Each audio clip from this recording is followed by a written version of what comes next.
தஞ்சாவூர்ல பள்ளிக்கு போயிட்டு இருந்த ஆசிரியை காதலனால் வெட்டி கொல்லப்பட்ட சம்பவம் அதிர்ச்சியை ஏற்படுத்தியிருக்கு. இன்னொருத்தரோட திருமணம் நிச்சயம் செய்யப்பட்டதுனால ஆத்திரமடைஞ்ச அஜித்குமார் என்பவர் இந்த கொடூர சம்பவத்தை அரங்கேற்றியிருக்காரு.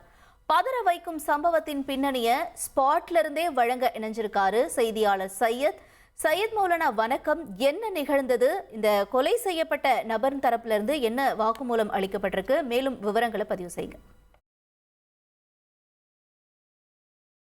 தஞ்சாவூர் மாவட்டம் மாரியங்கோயில் பகுதியில் அருகே இருக்கக்கூடிய பிறந்தை கிராமத்தில் இருக்கக்கூடியவர் தான் புண்ணியமூர்த்தி. இவர் முன்னாள் ஊராட்சி மன்ற தலைவராக இருந்திருக்கிறார். இவரோட மகள் தான் காவியா.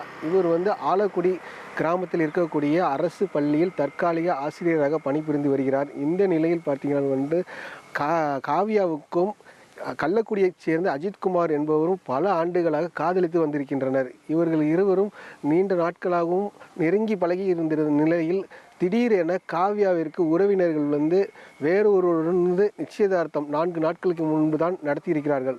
இந்த நிலையில் நேற்றைய தினம் காவியா அஜித் தொலைபேசியில் அழைத்திருக்கிறார். எனக்கு திருமணம் நடைபெற இருக்கிறது, இப்பொழுது நிச்சயதார்த்தம் முடிந்திருக்கிறது, அதற்கான புகைப்படங்களை நான் காண்பிக்கிறேன் என அஜித்குமாருக்கு தகவல் தெரிவித்திருக்கிறார். இதில் ஆத்திரமடைந்த அஜித்குமார் இன்று காலை திடீரென ஆலக்குடி பகுதியில் தான் செல்லக்கூடியதற்காக அவரை காலையில் காவியா புறப்பட்டு இருக்கிறார். அந்த வீட்டிலிருந்து புறப்பட்ட காவியா கள்ளக்குடி சாலையில் வரும் பொழுது திடீரென மறைந்திருந்த அஜித்குமார் காவியாவின் இருசக்கர வாகனத்தை நிறுத்தி அவரிடம் கேட்டிருக்கிறார். ஏன் என்னை திருமணம் செய்ய மறுத்திருக்கிறார் என கேட்டு அவரிடம் இது பண்ணியிருக்கார். உடனடியாக கையில் வைத்திருந்த அரிவாளை எடுத்து காவியாவை சரமாரியாக வெட்டியிருக்கிறார். இதில் சம்பவ இடத்திலே காவியா துடிதுடித்து இறந்து விட்டார். அருகில் இருந்த கிராம மக்கள் உடனடியாக காவல்துறையினர் உறவினருக்கு தகவல் தெரிவித்தனர்.